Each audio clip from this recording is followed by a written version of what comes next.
So this is a presentation over the life of Henry Ford by me, Dawson Harrell.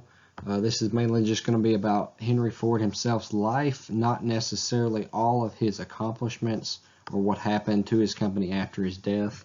So let's get started. Henry Ford was born in July of 1863 in Spring Wills Township, Michigan. He was born there on his family's farm. His family actually immigrated over here from Ireland. He was actually the oldest of 5 siblings and worked on his family's farm throughout his early life. He decided to leave that family farm in 1879 after his mother's death, and it's said to be noted that his biggest reason to stay on the farm during his time there was simply for the love of his mother rather than the love for the farm. He ended up building his first steam engine at only 15 years old, and that's where the magic started. Starting a career.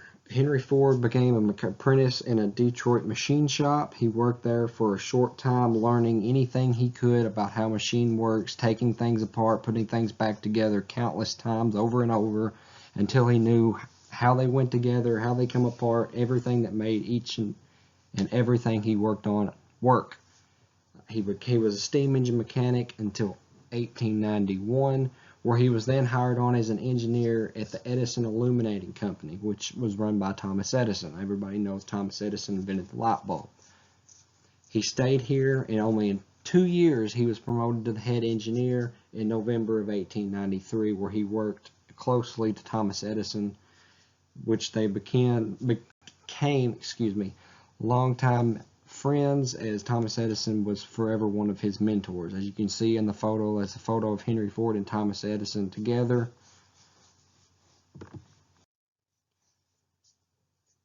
Henry Ford created the first internal combustion engine, which is different from a steam engine, which he's previously used to dealing with, in 1893. This was a single cylinder model.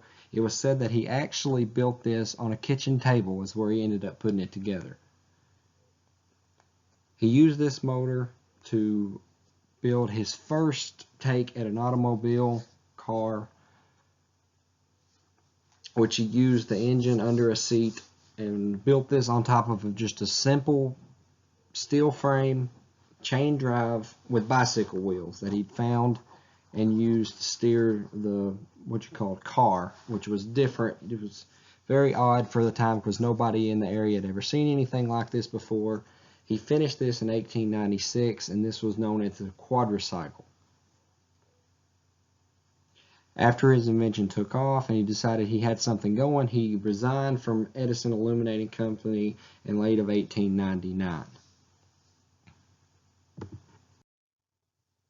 What many people do not know about Henry Ford is that he didn't just jump right into the Ford Motor Company. He actually had a lot of different companies that he had worked at with other people along with himself that did not necessarily take off and be as successful as what the Ford Moco is what we know of today. He along with some others helped create the Detroit Automobile Company in late 1899 after his resigning from the Edison Illuminating Company. This company actually only lasted 18 months before they declared bankruptcy due to selling a poorly built car that nobody wanted to buy. Which, to have a successful business, you have to have successful sales. If the public doesn't want to buy your product, your business won't succeed. In 1901, the Henry Ford Company was founded, once again with Henry Ford along with a small group of other people, and this lasted a little over a year before it was said that a partner falling out happened. Ford had a desire for perfection. He always wanted to improve on everything that he made. If his name was on it, he wanted it to be the best it could be. His partners, on the other hand, thought they had a good design and wanted to keep going with it. They didn't want to improve off of things that they had, and Ford decided to leave the establishment that he had helped create and go out on his own. The Henry Ford Company was eventually, in a few short years later, was turned into the Cadillac Automobile Company, which is the Cadillac that General Motors now owns today, that everybody knows for their luxury expensive, awesome riding vehicles. In June of 1903, Ford would create his forever company, a Ford Motor Company. June of 1903, Henry Ford invested himself $28,000 with a small group of others to create the now multi-billion-dollar company of Ford Motor Company. Shortly after the company was founded, the Model A Fordmobile was released, and the company completely took off. For $850, the people of Michigan and surrounding areas that knew about the company could buy their very own automobile, which was absurd at the time. Nobody had this. There was hardly no paved roads in the United States.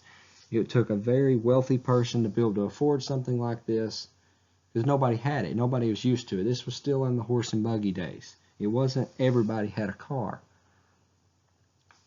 In less than a year, almost 2,000 cars were sold. The company was finally going somewhere, and Ford was making a very good amount of money. In 1906, Ford Motor Company was now the best-selling automobile manufacturer in the United States.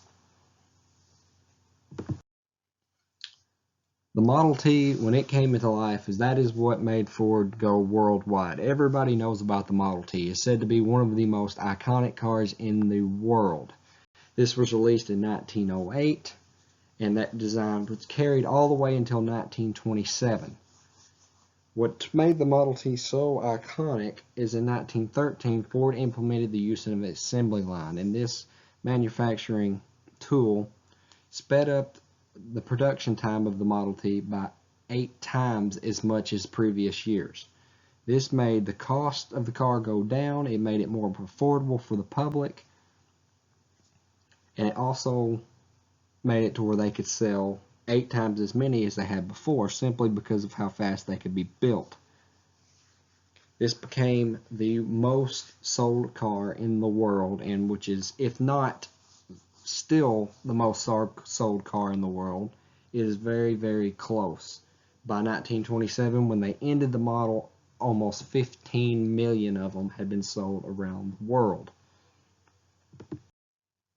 The next generation. This is where the cars get really pretty.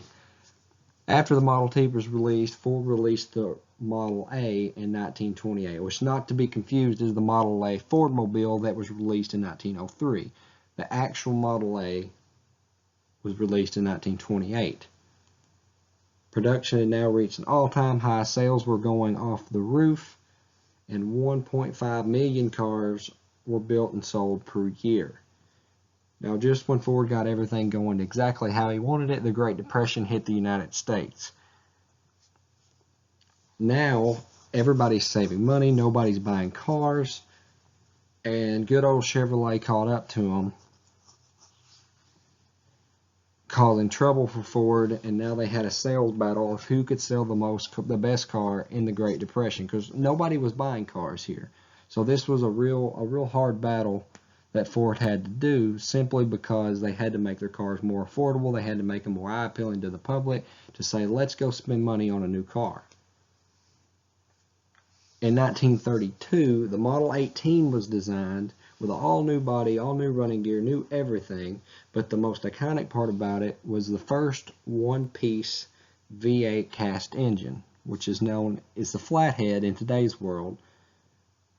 But this was the first affordable V8 motor put in a car of its time. It was the only one, the very first one that was available to the public for any kind of affordable price. And this changed the whole course of sales for Ford. The Model 18 sold like crazy. Everybody wanted that new V8, and Ford sales increased again to be above Chevrolet. In Ford's final years, he had once again, after retiring, become president after his son Edsel's death happened in 1943. He ran the company all the way up until retiring for a second time in 1945 to allow his grandson Henry Ford II to take over the company. He recommended it, and the board of officials most definitely accepted this idea. It was Ford's own grandson. And for as long as Henry Ford lived, he had so many medals, countless honors, and what many people doesn't know, he wrote several books over a lot of different things, including his friendship with Thomas Edison. He had car plants all the way from England to Argentina and Canada, and of course the good old United States, where the car sold for the most part. Ford ended up dying at his home, surrounded by his family, in April of 1947 at an age of 83 years old.